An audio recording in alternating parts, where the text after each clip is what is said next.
Pozdrav gabudizator, ja sam Mario Gabud, evo nas u novoj epizodi serijala Petak je dan za metak.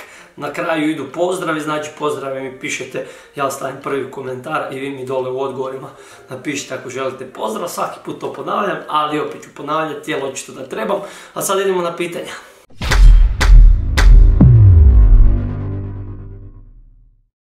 Šta misliš o teoriji anaboličkog prozora? Znam da si pio nekad whey poslije treninga, ispostavlja se da je to slično kao i unijeti šećer. I bukvalno dođe kao bacanje whey. Pozdrav iz Crne Gore. Pozdrav care, odlično pitanje. Znači ja od uvijek pijem odmah poslije treninga, izmučkam proteine i groženi šećer, odnosno jako rijetko sam pio samo whey. To je zbilja rijetko zbila. Ne znam uopće da se to dešavalo, znači uvijek je bilo grožđenog šećera ili sam prije toga pojeo grožđice. Što radim i dan danas. Što se tiče anaboličkog prozora, studije su pokazale da on traje čak i preko 24 sata. Ali po meni je ta teorija nepotrebna i jednostavno nam ne služi u praksi i tu teoriju koriste ljenčine koje imaju najveću svjetsku bolest, a to je odgađanje stvari. Znači, pustite vi anabolički prozor što traje 24 sata, kad ćeš jest, kad ćeš unijeti kalorije. Najveći problem je pogotovo ovih koji kao ne mogu dobiti masu, a jedu. Ti uvijek odgađaju obroke. Kad ćeš jest ako nećeš poslije treninga. Znači, poslije treninga bitno je, po meni je uvijek bilo bitnije ubaciti ugljikohidrate. Ali ja sam stalno govorio to da treba odmah poslije treninga uzeti proteine i ugljikohidrate čisto zbog toga da se jednostavno stekneš radnu naviku da ne odgađaš stvari. I po meni je to vrlo bitno. Kažem, ovi što ne dobivaju masu, znam jako puno dečki koji kod mene treniraju, kaže jedem a ne dobivam masu. Jedeš jednom dnevno se natrpaš i misliš da jedeš puno. To kad zbrojiš kalorije nisi ništa unio. Tako da moramo biti sustavni. Zato ja, anabolički prozor, sve to stoji. On traje, studije su pokazale da on traje dugo, ali nemojte se držati toga. Jedite onako kako treba, jedite redovito i onda ćete dobiti maksimalne rezultate. Nećete sad poslije treninga zato što anabolički prozor traje, ne znam, 30 sati, čeka 30 sati i onda jest. Tako da, to je to. Mislim da sam bio kratak i jasan kao i uvijek. Jel Daniel Švec prirodan? Zašto je on veći od pola naturalaca? Pa ja to ne mogu znat. Meni je Daniel Švec izgleda brutalno, znači gornji dio tijela mu izgleda bomba i svaka mu čast na koji god način da je on to postigao. Da li je to sa džusom ili nije, to je njegov problem, on će reći da li je ili nije, ja se tu ne mogu miješati, nisam ga nikad ni vidio uživo, nisam pratio njegov napredak, tako da ne znam. Ali svaka mu čast za ono što je postigao, na koji god način, uzmite vi steroide pa onako izgledajte. Znam jako puno ljudi koji uzimaju steroide pa ne izgledaju ni upola dobro koji on, a znam jako puno ljudi koji ne uzimaju steroide i opet izgledaju bolje od ovih što uzimaju steroide, tako da to je sve vrlo relativno. Zašto ne paziš na prehranu? To je dobro pitanje, ali pomalo netočno. Točnije pitanje bi bilo zašto jedeš sve. A sad ću ti odgovoriti, znači ja se jako puno trošim, puno treniram i jednostavno ne mogu jest toliko clean, možda bi mogao, ali bi se morao terat, znači morao bi se terat, a iskreno ne da mi se terat jer mi nije od neke presudne važnosti, nisam bodybuilder, da se razumijemo, i onda lakše unesem potrebne kalorije kroz, ajmo reći, neki polu-junk, iako ja jako puno jedem clean, ali ajmo reći dopuna mi je kroz, recimo, ovako nešto, neke čokoladice ili nešto, tako da se razumijemo, moja prehrana je jako, jako dobra. Ja jedem dnevno 3 do 4 puta meso i prilog, da li krompir ili rižu i salatu, znači to je 3 do 4 puta dnevno obavezno, a ostalo je ono što dođe. Šta misliš, da li je prirodno nabijena masa kod World Strongest Man natjecanja, kao što je Brian Shaw, 200 plus kg, ili Thor Bjornsson, 185-190? Pa mislim da nije, da je tu dosta džusa u igri. Da li postoje neke vježbe za mišiće na rebrima? Međurebrani mišići, naravno, imaš razne bočne trbušnjake, ali na kraju krajeva, kao što sam rekao, ključanj, mrtvo, cijeli korijača, tako da toga se drži. Da li je istina da MMA borci nabace 10 kg za jedan dan? Pa istina, evo ja kad sam se išao pretprošle godine natjecati u hrvanju sam imao 72,7 na večer u 18 sati i sutra dan sam već u 16 sati imao 82 kg.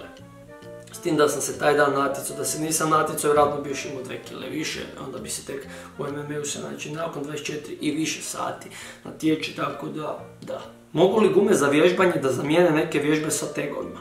Pa mogu, naravno ne možeš dobiti sa gumama to opterećenje kad ti napucaš na čučanj, ne znam, 150 kila, ali određene vježbe i gume su po meni odlična vježba za rehabilitaciju, prevenciju ozljeda i trebalo bi ih koristiti s vremena na vrijeme i u zagrijavanju znači da si fino izbandažiraš zglob prije nego što kreneš na neko opterećenje sa utezima. Odlično.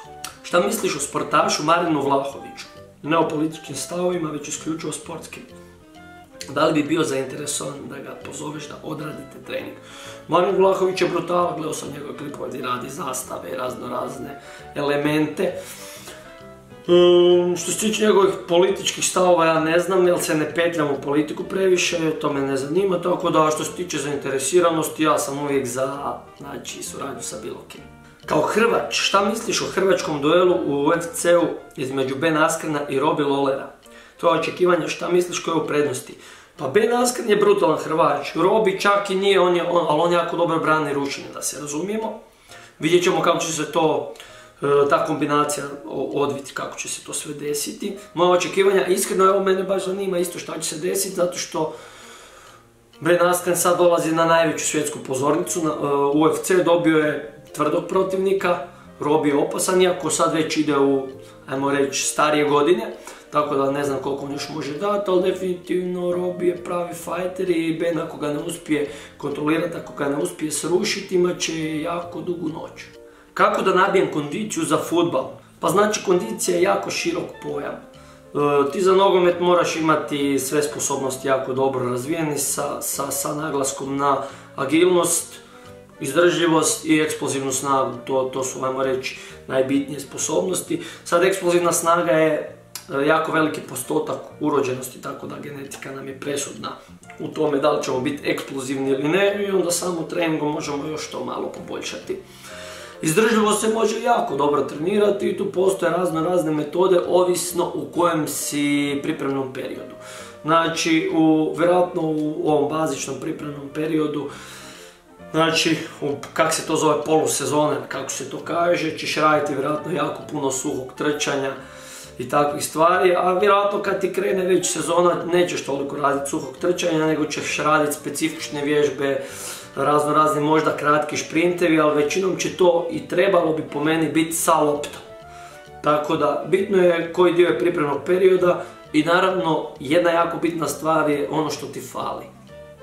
Znači, uvijek trenirajte one sposobnosti koje su vam najlošije, jer ćeš ti, lakše ćeš dobiti 10% u sposobnosti koja ti je jako nisko, lakše ćeš dići 10% tu sposobnost, nego što ćeš neku koja ti je već na, ne znam, 80-90%, tih 10% je teško dobiti, ali ako ti je nešto na 50-60%, lakše ćeš. Znači, uvijek gledajte da razvijate sposobnosti koje su vam loše i onda ćete puno prije generalno napredovati. Zamislite recimo da imaš, evo, ja znam po sebi, znači trenirao sam MMA godinama i krenuo sam na hrvanje. Ja sam u hrvanju za godinu dana napredovao puno više nego što bi napredovao u MMA-u još godinu dana da sam trenirao. Znači, to je ta relacija, to bih htio da shvatite.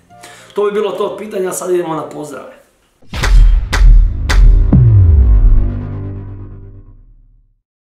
I pozdravljamo Nugatov, BMW, Antonio YouTube, Ivano Pervan, Jovan Stefanović, Anel Begović, Dušan Mitrović, Kurati Rogonja, Pyro Extreme Experiments, Filip Dimitrijević, Leonardo Kružić, Alden Camđić, Dacox, Neca Games, Stefan Živković, Nikola Nikolić, Majneh, Arman Merdan, evo ovo ne znam, Čirilica, Alfa Mužjak, Ivan Bum 123, Boys, Tebra, opet Čirilica, ne znam, Nikola Pavlović, Leonard Jedvaj, Mario Ružičić, Boki Lazić, Filip Mumović, Ray Stones, Bojan Mojsoski, Josip Galić, Anes Ščuk, Abi, Mani 6983,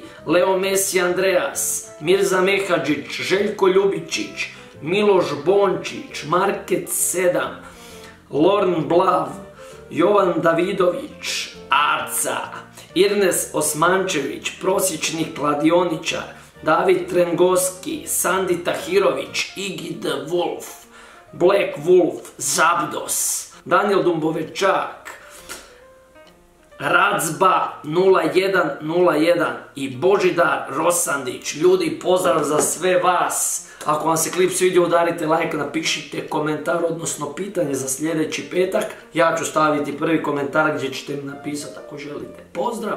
To bi bilo to. Ako niste, pretplatite se na kanal Gaburizator Conditioning i vidimo se u nekom od idućih klipova. Bog!